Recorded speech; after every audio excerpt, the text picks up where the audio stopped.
ఈ బహుళత్వంగా ఉన్నటువంటి దేవుడు బహుళత్వంగా ఉన్నాడు. ఈయన బహుళత్వంలో ఉన్నాడు ఈయన, కానీ ఒకడే దేవుడు.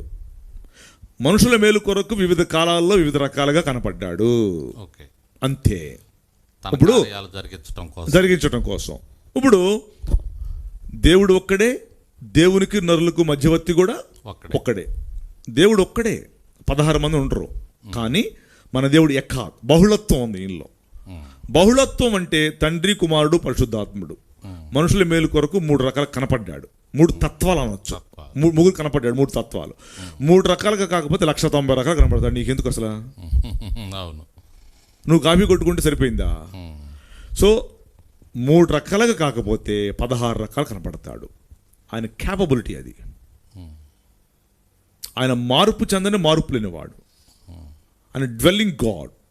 ఆయన ఎన్ని రకాలుగైనా మార్పు చెందగలడు, కానీ దేవుడు ఒక్కడే.